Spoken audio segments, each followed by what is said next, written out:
The broadcast is now starting. All attendees are in listen-only mode. Good morning, afternoon, or evening, everyone, depending on where you're joining from. My name is Nicholas Makarashvili, and I'm the Senior Program Officer here at the CPC Learning Network, and I also coordinate the Inspire Working Group. I'm so excited to welcome you to the 7th and the final webinar in a popular joint webinar series on social norms and violence reduction that CPC is very proud to organize with our partner Linea, the Learning Initiative on Norms, Exploitation, and Abuse. Linea is an international project exploring how social norm theory can be used to prevent the sexual abuse and exploitation of children and adolescents globally. It is nested within the Gender Violence and Health Center at London School of Hygiene and Tropical Medicine. It truly has been a wonderful collaboration that is now coming to an end. This is one of our popular webinars titled Gendered Attitudes and Norms, Impacts on Behavior, Victimization, and Mental Health Among Adolescents. In a short while, we'll hear from our speakers who also happen to be our faculty affiliates and key partners and already have a long history of collaboration with the CPC Learning Network. This include Dr. Lindsay Stark, who is the former co-director of CPC and now associate professor at Brown School at Washington University in St. Louis. Ilana Seff, who's a doctoral candidate at Columbia University Mailman School of Public Health, who also has worked on a number of projects at CPC in the past. And we also have Dr. Ben Cislaghi, assistant professor at the London School of Hygiene and Tropical Medicine, and Ben is also a CPC faculty affiliates. I will not go through their bios and accomplishments because this might turn into a 3-hour webinar, but I do encourage you to learn more about their work on our website or simply Googling their names. Just one other reminder, the Q&A will be open throughout the webinar, and I do encourage everyone to send us your questions throughout the presentation. You don't have to wait until the very end, and we'll try to get to as many questions as we can. And as I mentioned before, this is one of our most popular webinars with more than 200 RSVPs. And if we do not get to your question, apologies in advance, but please do feel free to follow up via email with our speakers, or you can follow up with me and I'll make sure that I forward it to the right person. We have a lot to cover, and with that, I will turn it over to Ben to kick us off. So yes, we will be talking today about the ways in which gender attitudes and norms affected victimization and the mental health of adolescents in Nigeria. But just before we start, and we have this weird arrangement in which essentially Ilana is the person with the PowerPoint, so you will hear me asking to pass from one slide to the other, so apologies for that. So before we start, we need to acknowledge the fact that this work took place as part of a larger series of projects and the larger endeavor of the Lancet Special Series on Gender Equality, Norms and Health. And that was overseen by Professor Gary Darmstadt at Stanford University. And the three of us particularly collaborated with a team of analysts from all around the world, including Ann Weber, who was at Stanford at the time and who is now at the University of Reno, and who is the first author on paper 2 of the series, which is the empirical paper. And as you will see, this is an empirically rich presentation. And my duty for this presentation is just to give some of the background. So as we move to the next slide, Ilana, some of the background on gender norms and their effect on health. And as many of you will probably already know, there is shared consensus, even though not unanimous consensus, on the differences between sex and gender. Sex being the biological attributes that human and animals have, including physical features, chromosomes, gene expression, hormones, and anatomy. To be fair, there is also a growing movement of people who contest the fact that sex is biological. We will not get into that right now. So that the statistics that I found in one of more recent papers essentially say that about 49–50% of the world population is male, and about 49% of the world population is female, and between 0.1 to 1.7 is intersex. And then, together with sex, there is the literature on health and development has often looked at the effect of gender, which is kind of the other half of the mirror, if you like. Now, it's not so clear what gender is, and part of this lack of clarity is due to the fact that, next slide, is due to the fact that there are different and sometimes competing understanding of gender. And particularly, I would identify and highlight two. On the one hand, and I'm referring to the comic on the right-hand side of the slide. On the one hand, there is this understanding of gender as an identity, an expression, something that one is born with and comes to recognize and express. So, for instance, you have these two parents, one saying to the other, "Is it a boy or a girl?" and the other responding, "I don't know, it can't talk yet." And this is where the movement for genderless parenting falls in the space of thinking and in the space of conceptualization. But then there is another understanding of gender that comes more from feminist sociology, which says you're actually given gender. So you're born as a male or female or intersex, and then the system of expectations and labels that you are attached to and that you are socialized into make you a boy or a girl, a man or a woman. So here's a young boy and a young girl who are given two gifts, the action man and passivity girl. So we use this second definition of gender, which is from a feminist sociological perspective, and its core message is that it's relational, it's constructed in a way that positions men and women on different spheres and different ladders of the social on the social scale. Is intersectional, so it's not a single analytical category, but intersects with other social categories of discrimination, such as race, socioeconomic status, religion, immigration status, sexual orientation, so on and so forth. And most important is neither, as a concept, is neither good or bad. So the gender system that is composed by expectations, norms, access to resources, power dynamics is not in itself necessarily bad. It's not necessarily patriarchal, if you like. So there is a possibility of having gender systems that are not patriarchal. Okay, so moving on. How does gender affect health? And these are two figures that are actually impressed with, as part of a paper, impressed with a Journal of Global Health. So what these figures say, they show an idea of the possible effect of gender on health. And these figures were really created having the medical audience in mind. So if there is any feminist sociologist among the audience, this might seem trivial to you, but it's not so much the medical in the medical literature. So what we did here, we look at the DALI. It is a measure in the global burden of disease data sets. Is a disability adjusted life years, but essentially is a measure of well-being, health, let's put it that way, in a very crude way. And we look at which causes of DALI affect disproportionately men over women in the purple graph, and women over men in the purple graph, and men over women. So if you see, breast cancer affects women over men 92 times more, right? And it's easy to imagine why. It's obviously a biological reason. But then if you go down, say, for instance, one of my favorite examples is the third last, trachoma, which in itself is a very, very minor cause of DALI. It doesn't even register to the 0.0000 point, but it's an interesting case study. It affects 1.58 times women more than men. Now, trachoma is an infection of the eye. So there's nothing biological in the virus that makes women's eyes more vulnerable to men's eyes.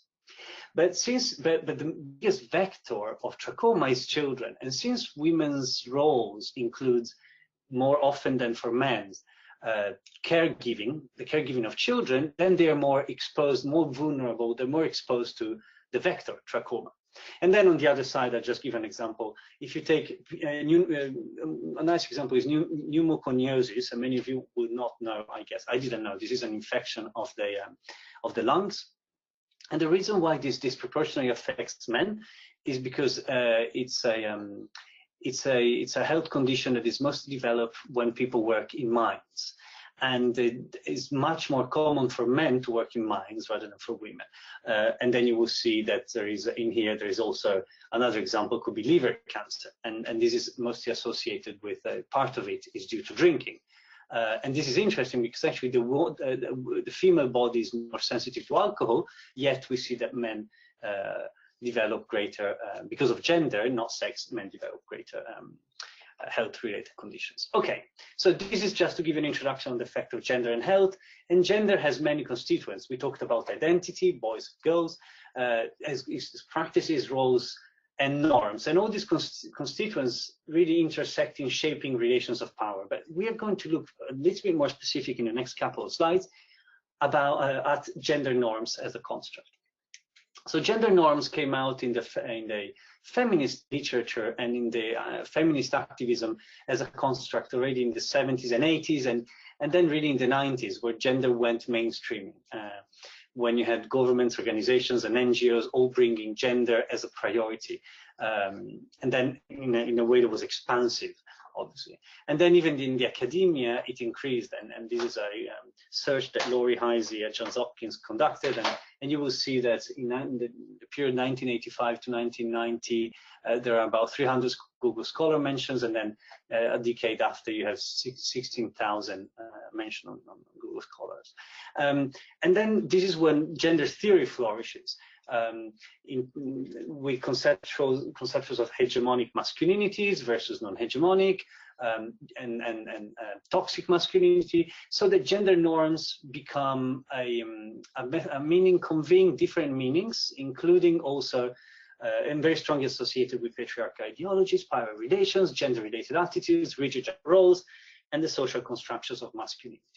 But parallel to this history of gender norms has developed a completely gender-neutral discourse on social norms. And this came out from the anthropology to history to social psychology. Of course, you have feminist anthropology, which is different from what we're saying here. So this concept of gender norms was very specific in defining norms as one person's beliefs about what other people do and approve of. So one example is tip the waiter, exchanging gifts at Christmas, right? So if you go to the States, you anticipate that you're expected to tip the waiter. So you know that the norm is tipping the waiter. Now, this discourse was very less aware of power relations and also the ways in which norms get embedded in institutions, and looked instead mostly at what happened in people's minds that affected their behavior. So that if I know that if I believe that I must tip the waiter, that I'm expected to tip the waiter, I will tip the waiter. If I believe that I'm expected to wear seatbelts, I will wear seatbelts. Now these two fields are kind of colliding, and they're generating cross-fertilizing research that, however, is sometimes confusing because it created two different languages.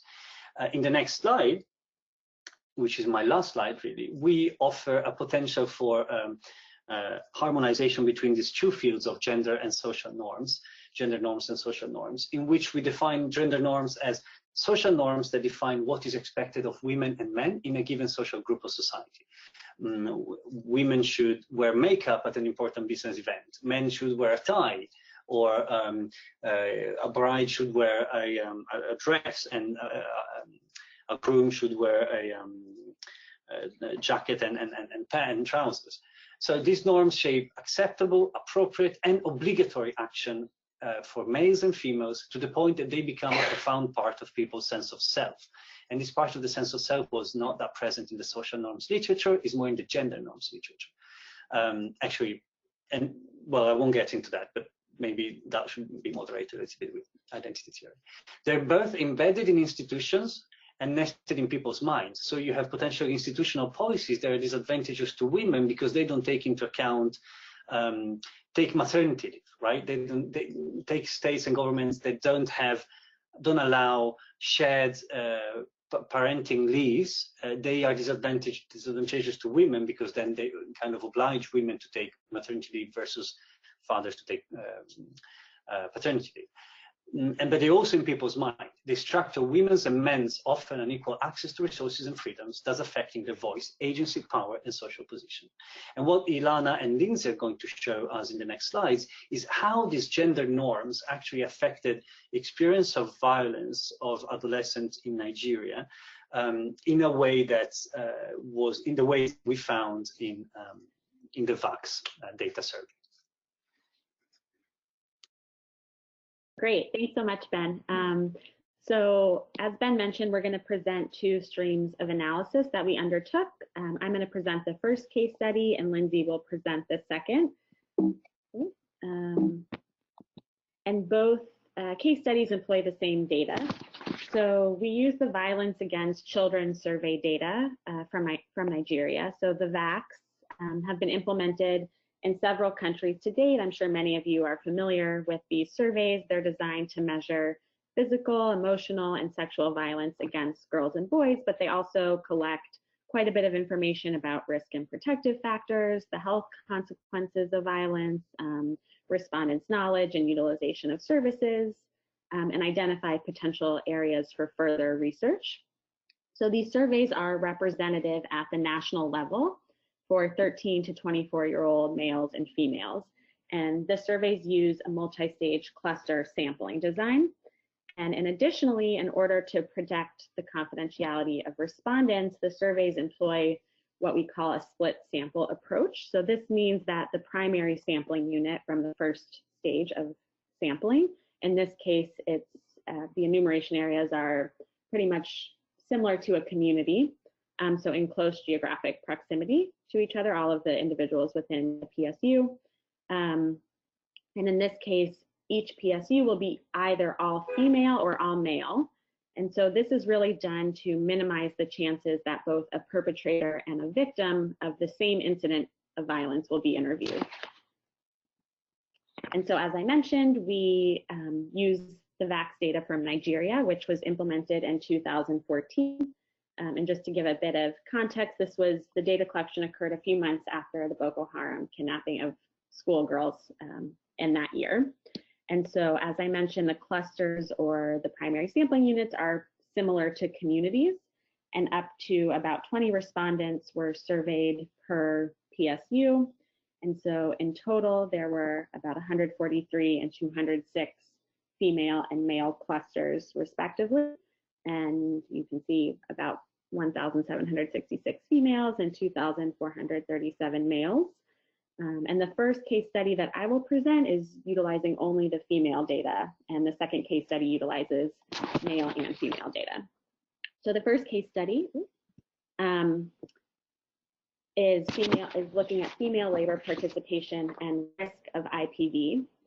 And as you all likely know, I'm sure, there are a growing number of programs in the international development space that are intending to reduce gender inequity and empower women and girls.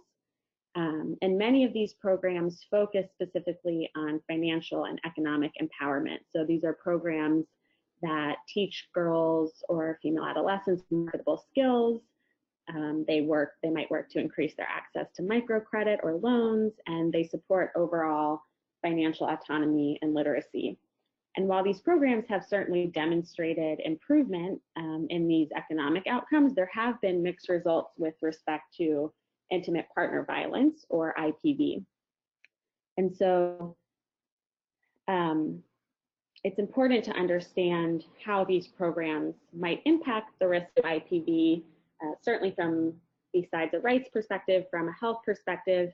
IPV has shown to have numerous adverse effects on health, reproductive health, and mental health, including depression, suicide, ideation, other adverse outcomes. And then there's also a wide body of literature that speaks to the intergenerational effects of IPV. So children who witness IPV in the home are significantly more likely themselves to be victims or perpetrators of IPV in adulthood. And so, as I said on the previous slide, the literature really shows mixed results with respect to girls working outside the home or generating an income and how that impacts her risk of experiencing IPV. So, for example, some studies find that women who generate their own incomes, either through labor or through credit programs, become less tolerant of violence through their increased financial independence, which in turn might give them a greater perceived agency. They may also face lower risk of IPV because they no longer need to negotiate or ask for money from their husbands, which can often be a trigger for IPV. And the exposure reduction theory says, additionally, as they start working outside the home, they're just not in the presence of their husbands as much. So they're just by definition less at risk of IPV. But then in contrast, other studies find that working outside the home or generating an income can actually increase a woman's or girl's risk of IPV. So husbands may use violence to extract their wives' earnings for themselves. Or, as you can see at the bottom, in settings that are really characterized by traditional gender roles and norms that support patriarchal decision-making and male dominance, women who work outside the home may face a greater risk of IPV. And this last theory really highlights how social norms in a given community might modify the relationship between a woman's financial autonomy and her well-being. And so it's really important to acknowledge these complex relationships between individual behavior and social norms and understand really how the discordance between the two might have negative consequences for women and girls. And so that's really important from a policy and program perspective in terms of thinking about the interventions that are being implemented and what the norms in that community look like. And is this program or policy appropriate for this setting, or might it result in unintended consequences for even program recipients? And so this first case study explores these issues in a low and middle income country, Nigeria. And specifically, we're asking the question, how is a female adolescent's participation in the labor force related to her risk of IPV? And then how might this relationship be modified by community norms in Nigeria? And so our primary outcomes of interest are related to either sexual violence or intimate partner violence. So past year sexual violence perpetrated by someone other than an intimate partner, past year physical IPV, past year sexual IPV, and a variable that measures past year exposure to either physical or sexual IPV. Our predictor of interest is female labor participation. Sorry, we also look at a few different variations on attitudinal acceptance of IPV, and all of those measures are constructed using 5 underlying statements that ask a woman whether or not she agrees with IPV as an acceptable response to 5 different scenarios. And so our predictor of interest is female labor participation, and this is defined as self-reported engagement in formal or informal work outside the home in the last week. And we look at this at the individual and community levels. So for the community level variable, we first estimate the proportion of girls that report working in the last week in each community. So we estimate that proportion for each community. And then we use what is called the interclass correlation coefficient, the ICC, to assess across community variation in this proportion. So just very briefly, the ICC is a statistic that provides information on how much units within a group as compared to how much units across group resemble each other with respect to some measurement of interest. So the important thing is that a higher ICC signals that there's greater within cluster correlation and between cluster variation. So we looked at the ICC for female labor participation across these primary sampling units or communities, and we looked to confirm, we looked to check, and we were able to confirm that communities either have no female labor participation, or they're ones where female labor participation is more normative. And so we were able to confirm that there really is a lot of variation in terms of what communities look like with respect to female labor participation. And so we then look at this actual distribution of the proportions for communities, and we selected a cutoff. So we chose 28%, and that's 28% mean labor participation. And so this really allowed us to classify communities as either those where female labor participation is more normative, or those where female labor participation is not normative. So the latter community, we're talking about, if there is a girl that's working outside the home, there's very few, and that's really, going against what seems to be the norm in that community. And so for our analysis, we use logistic regressions to estimate our outcomes of interest and stratified by community type. So we first estimate differences in outcomes across the two community types. And then we estimate whether an individual's own behavior influences her risk of violence differentially depending on her community type. So if you look at this and we look at individual behavior versus sort of what is the community norm, we're really interested in this bottom right cell. So we're interested in what happens if an adolescent female works outside the home, but she lives in a community where that is really not the norm. What does her risk of violence look like? And is it different from girls who are in the other three cells? Okay, so first, as I mentioned, we just compare risk of violence between the two community types. And so as you can see, okay,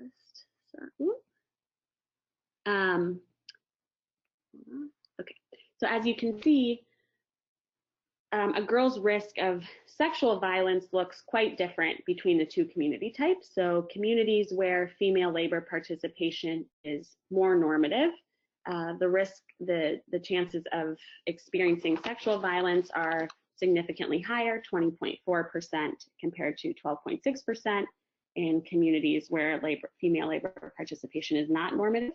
And that seems, if you move to the second row, that seems to be driven particularly by sexual violence perpetrated by a non-intimate partner. And so, we hypothesize that this is because girls who are engaging in the workforce are out and about in the community, and they might be exposed to more individuals that might perpetrate violence against them. But importantly, we don't see differences in risk of IPV between these two community types, just sexual violence and pretty much sexual violence that's likely occurring outside of the home.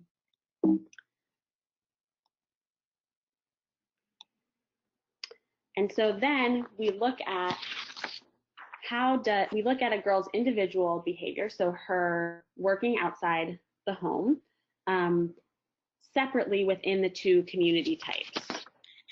And so a few things to note. So we can see that regardless of the community type, in the first two rows, you can see that a female's own behavior is not associated with her experiences of violence.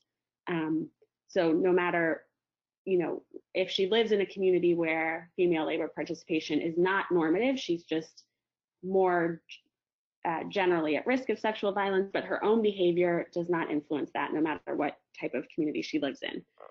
However, we find that this is not the case for intimate partner violence. So we find that girls that work outside the home in communities where that is not the norm are significantly at greater risk of experiencing IPV, and particularly physical IPV.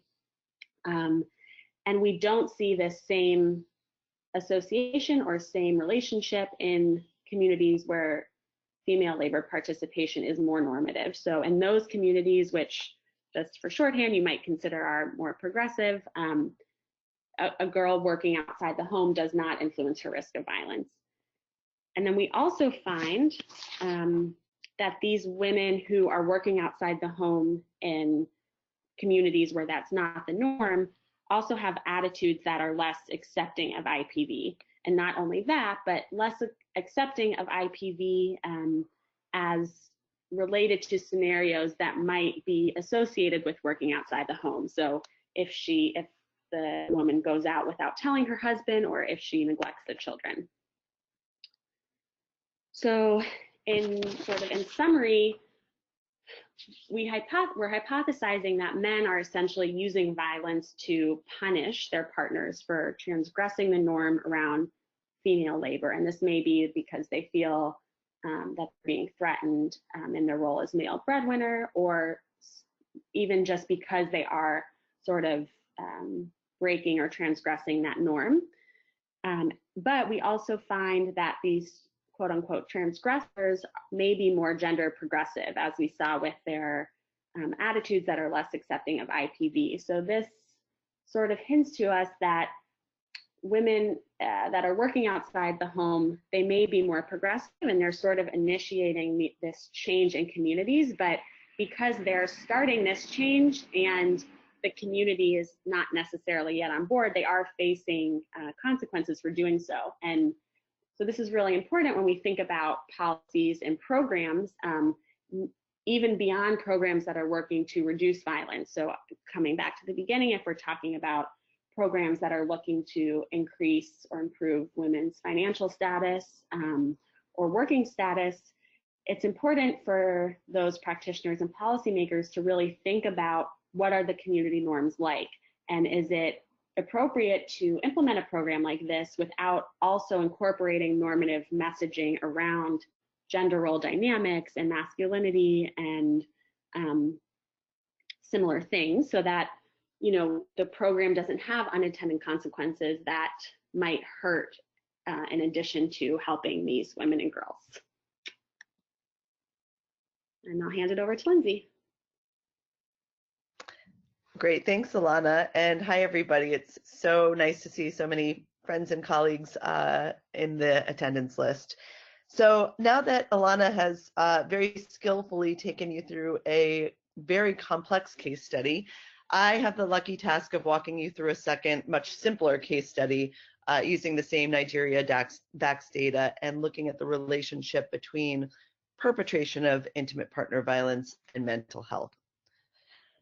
So there is a lot of evidence out there, as Ilana mentioned, around the association between IPV victimization and mental health outcomes, but we know much less when it comes to the relationships between IPV perpetration and various health outcomes.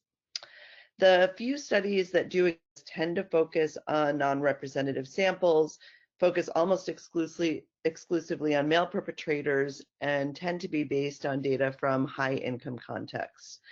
And this small body of literature tends to show that adult male perpetration of IPV is correlated with substance abuse, adverse mental health, and previous exposure to violence.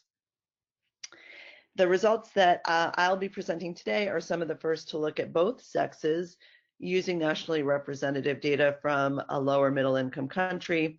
And additionally, our case study addresses another gap by accounting for the full range of violence exposure statuses.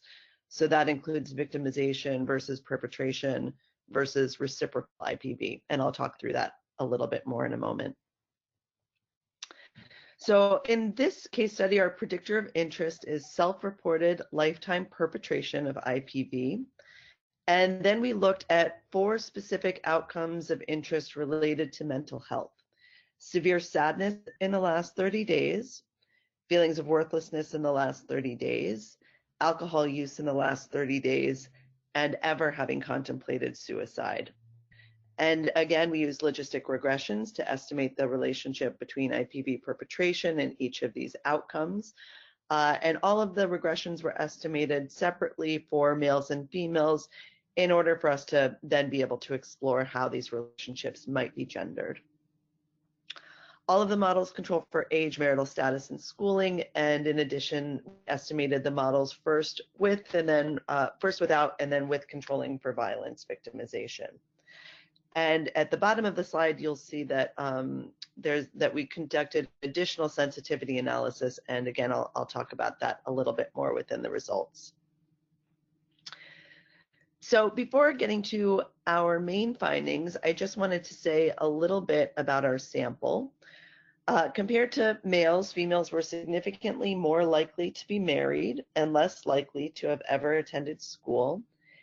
And adolescent males and females face different exposures to experiencing violence as well.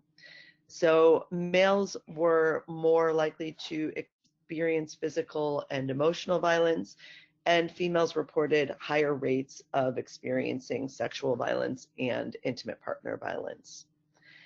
And importantly, the data show that males were nearly twice as likely as females to have ever perpetrated IPV. And self-reported feelings of severe sadness and worthlessness and ever considering suicide were more common among females, while alcohol use was more likely to be reported by males. So we can already see some gender differences here in terms of our main predictor and outcomes of interest. Now, when we look at the relationship between IPV perpetration and mental health outcomes, we continue to see these gendered patterns in our associations, and they tend to fall along the lines of internal versus external manifestations of mental health. So specifically, we found that males who perpetrate IPV were significantly more likely to report feelings of worthlessness and using alcohol in the last 30 days. In contrast, we find that females who perpetrate IPV are more likely to report severe sadness or suicide ideation, even when controlling for victimization. And I wanted to come back here to the sensitivity analysis. So given the literature supporting the salience of mutual violence or reciprocal IPV, when an individual perpetrates IPV in response to victimization from his or her partner, we really wanted to make sure that the significant associations that we were seeing in the data were associated with perpetration and not with IPV victimization, which then resulted in perpetration. And so as a result, we conducted a sensitivity analysis that estimated the same models described above, but used a subsample looking at those who had perpetrated IPV but who reported never having experienced IPV victimization. And our findings still held with this sensitivity analysis, signaling that there really is something unique about perpetration of IPV that associates it with the specific mental health outcomes that we were able to look at. So our findings align with the limited existing literature out there that suggests that IPV perpetration has a mental health burden. And our results are also consistent with the wider mental health literature and epidemiology of mental health that demonstrates gendered expressions of mental health. And then our findings more specifically suggest that gender norms may dictate the ways in which perpetrators of IPV actually process the results of their actions. And we don't have the data to really test these theory in the VACS, but it is certainly very possible to theorize about the potential influences of gender norms on these pathways. And it is certainly plausible that for males, traditional and toxic views of masculinity may not only support the perpetration of IPV, but also shape the way in which male perpetrators express the toxic results of those actions. We know that feelings of low self-worth and alcohol use are also risk factors for violence victimization and perpetration, and this may suggest a negative feedback loop that results in further violence. Females, on the other hand, may be deviating from what is acceptable or normative if they are perpetrating IPV, and there may be additional sanctions for acting counter to these norms, which may be contributing to internalized mental distress. So I think, down the road, we would really like to have the data to be able to test these pathways, but these are at the moment really grounded in the theory and the existing literature. And of course, these findings have implications for those working in the violence space and those working in the mental health arena, and really ultimately underscore how IPV is bad for everyone's health, whether you're male, female, a perpetrator, or a survivor. So just a couple of final takeaways, and this slide really is credited to Ben, Gary, Ann, and Geeta Gupta, who are co-authoring another paper. But this really, I think, are key programming and policy takeaways from what, everything that Ben, Ilana, and I have presented today. So, the first thing is it's not just about biology. A lot of the health outcomes that we are looking at really are showing evidence of gender-related factors that are having a major influence and a major role. It's not just about women. Gender affects both men and women in protective as well as risky and harmful ways. And finally, it's not just about prevention and treatment. And if we really want to get serious about having an influence on a lot of the negative health outcomes that obviously have major social and economic and developmental impacts as well, we need to really be delving into the world of social justice and thinking about the ways in which social justice efforts may link to health reform. So I will leave it there to give us sufficient time for the questions that you may have, but thank you so much for joining the call today.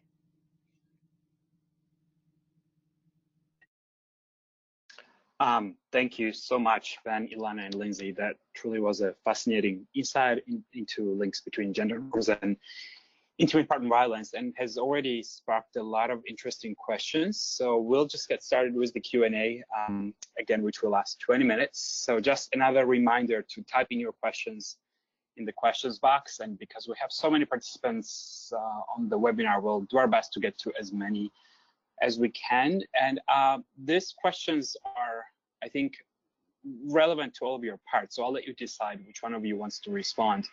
The first question is from Philly Desai, and the question goes, do you have any advice or experiences on how to assess or measure whether gender norms are embedded in institutions and power structures, and how do you work with that? So I'll let you decide who wants to respond.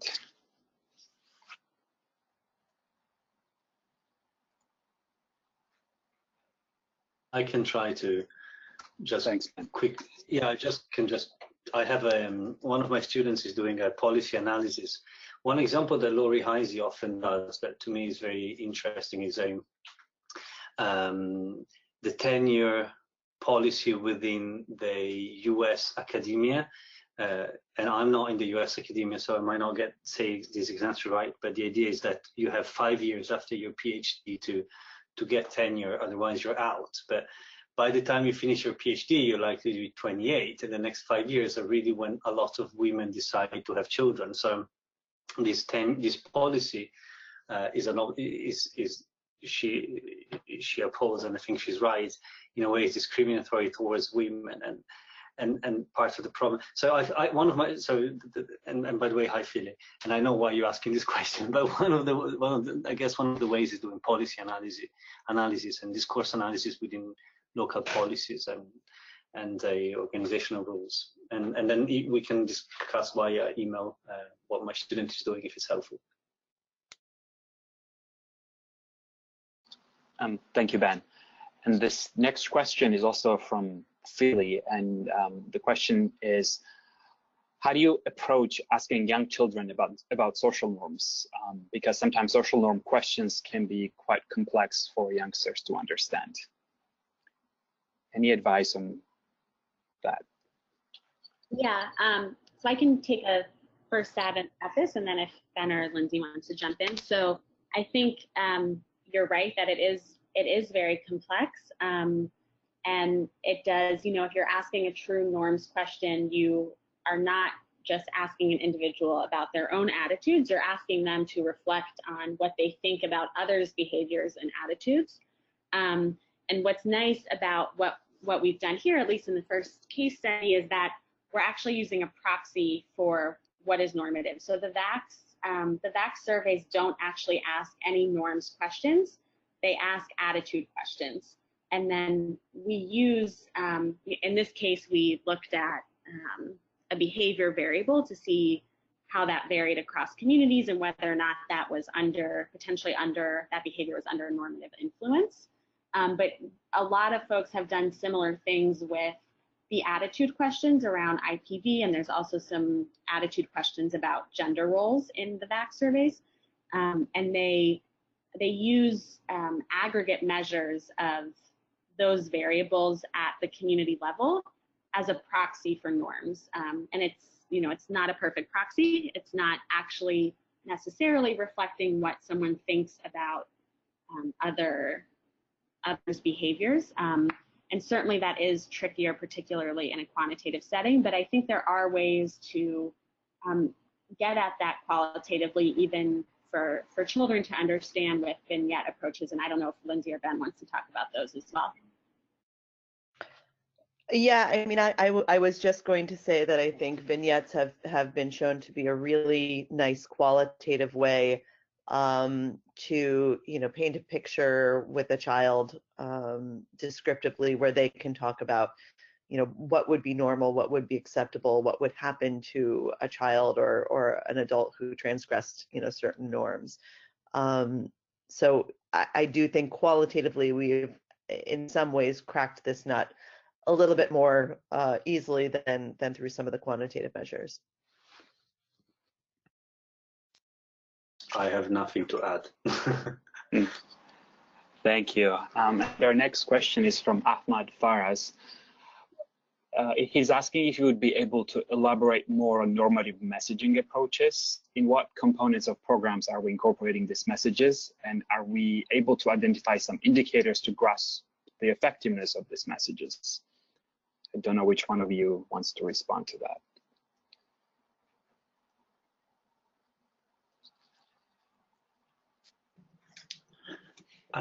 I can try. So the question is about how do we incorporate normative messages within interventions, right?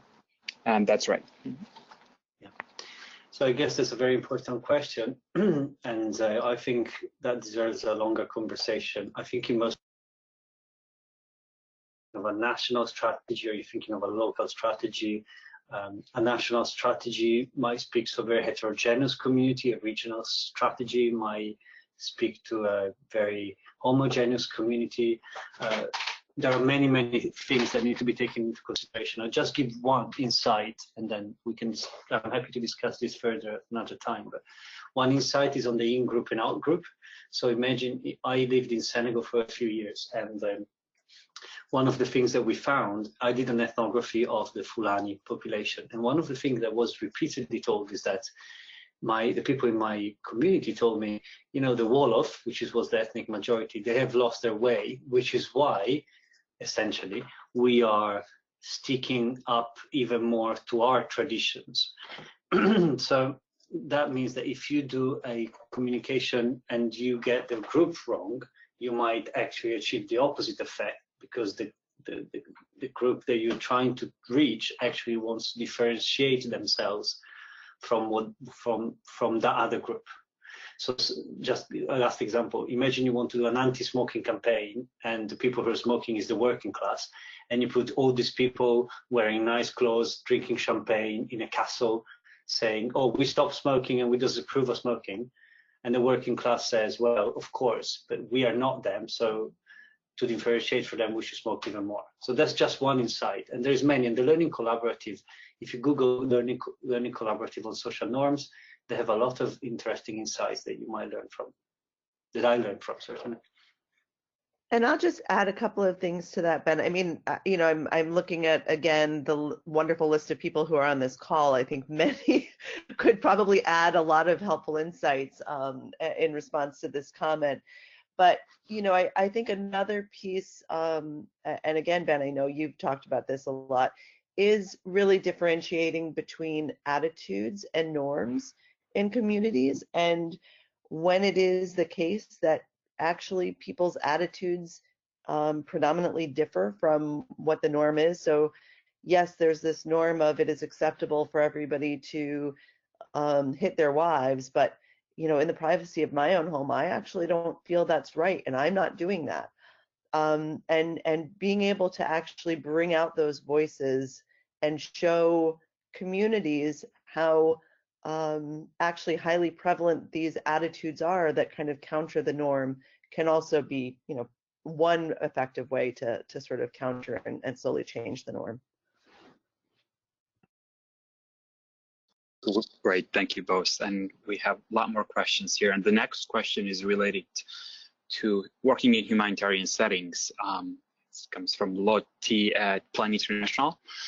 Violence against women, particularly adolescent girls, increases in humanitarian settings. And given that addressing or changing gender norms takes time and may put girls and women at greater risk when done without mitigating risks, what would you recommend as actions to undertake by humanitarian actors to mitigate these risks? Ooh, I love this question. It's all yours. I think the very honest answer is we don't know yet. I don't think we have really great examples of successful interventions that have done a lot of norms change in emergencies.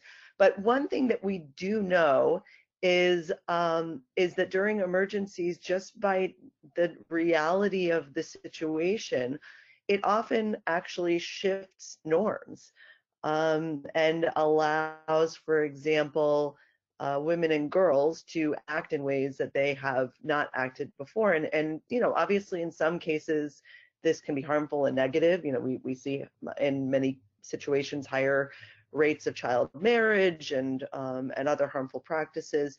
But we also see women and girls taking on new roles, maybe, again, having to leave the house, getting more involved in income generation activities.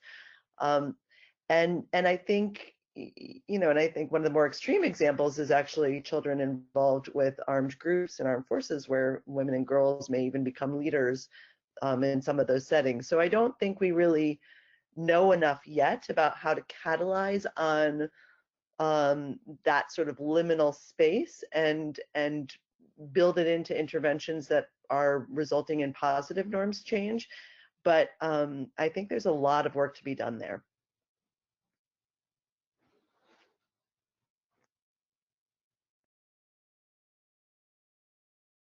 Thanks, Lindsay. Ilana and Ben, is there anything else you'd like to add to that? I think Lindsay said it beautifully. Yep. Great, thank you. And the next question comes from Alina Potts. It's a long question, so let me just read it out. Can you share the definitions used in the Nigeria VACS for SV, IPV, etc.? Perpetration is often gendered, especially in relationships, and this can be missed when looking at ever perpetrating self-reports versus past year victimization self-reports. It raises some interesting preliminary questions to then apply a mixed methods approach and add qualitative work. This would help to further unpack and contextualize the secondary data analysis from Nigeria and inform programming and policy recommendations. Do you have any plans for doing that? So I can take a first stab at answering some of the more technical questions around definitions for victimization and perpetration. So for the VACS, so a couple of things. So the perpetration measure is not as nuanced or as broad as the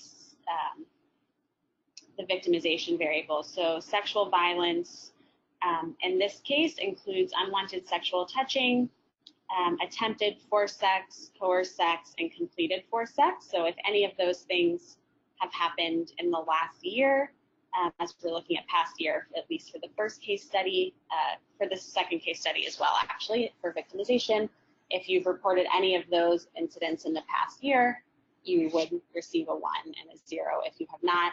IPV is physical or sexual violence. So physical violence perpetrated by an intimate partner, or any of those forms of sexual violence perpetrated by an intimate partner.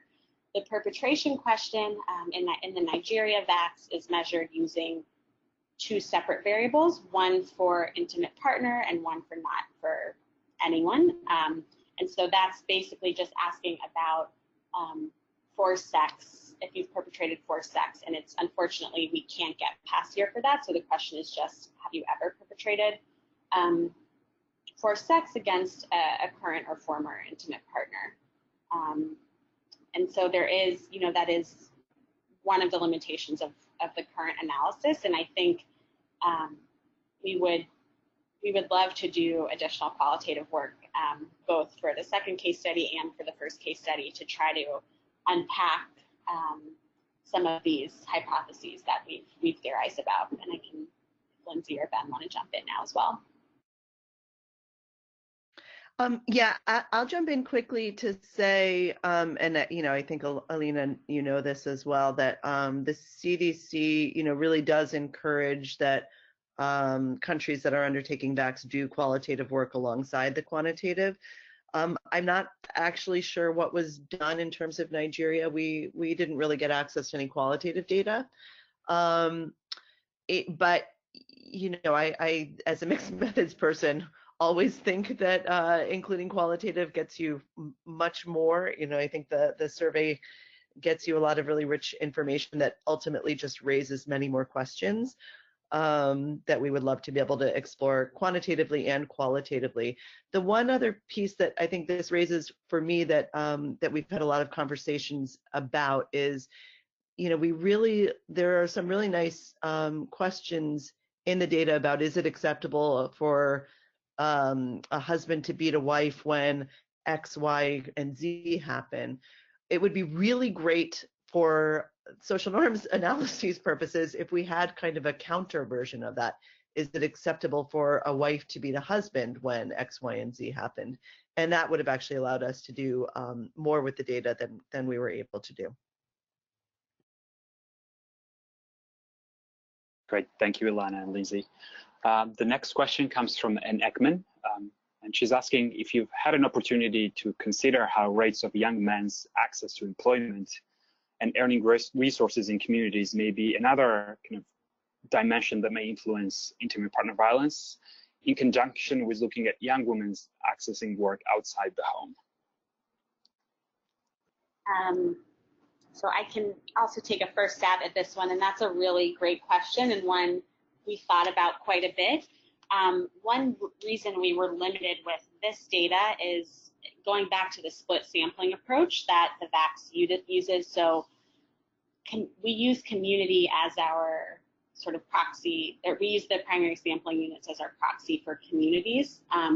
And those communities were either all female or all male. So unfortunately, because of that, we couldn't look at male behavior and female behavior within the same community and how those interacted. And, you know, we tried to go a bit bigger and look at, okay, what if we look at state or region instead, so that we can look at areas where we have both male and female observations, but unfortunately then we get into the trouble of not having enough units, so there not being enough regions to get variability across regions, and sort of look at these, the table that was in one of the slides where we're looking at female behavior versus, or sorry, individual behavior versus community level norms. We don't have enough variation in communities because we have so few. So that is one of the limitations of the split sample approach, but certainly something we really did try to get, but unfortunately it just didn't work with the data we had.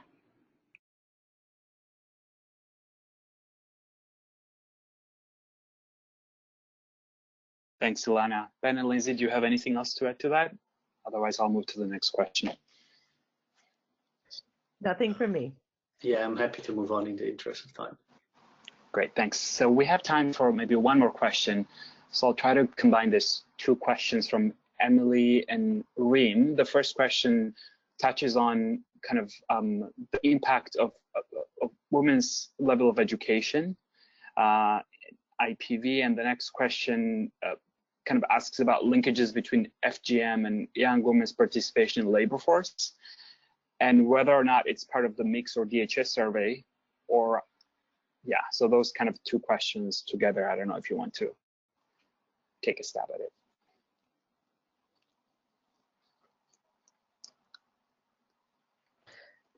Ilana, I'm looking at you. I don't think FGM is in the VACS Nigeria data set, is it? No, it's not in Nigeria. Yeah, no. To answer the first question, I can get back to you via email. We did control for education in the first case study, and I think the second case study as well, but I don't have the numbers in front of me in terms of the relationship between, in the first study, of the relationship between education and then those mental health and substance abuse outcomes, not between education and ITV, but I do think we also controlled for that in the second case study, and I'm happy to send you those numbers via email. And I think similar correlations, I might be mistaken, and I can look this up if you write me an email, but I think, to any of us actually, but I think similar correlations have been looked at in East Africa. I do recall a few papers on FGM and economic access, women's access to the labor force, with surprising results actually, but I can look them up.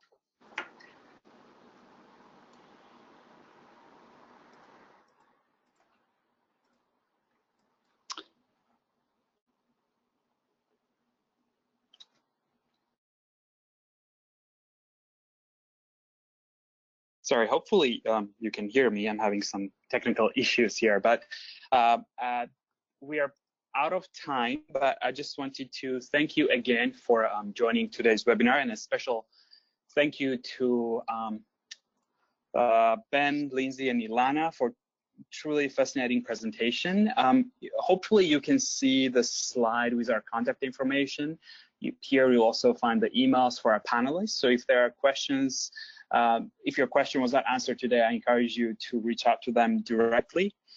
And please also make sure to check out the CPC and Linea websites and subscribe to our newsletters if you're not on the list already. And again, a special thank you to our speakers and to all of you for spending this hour with us, and hopefully you found the information in this webinar helpful and informative. And thanks again, and take good care.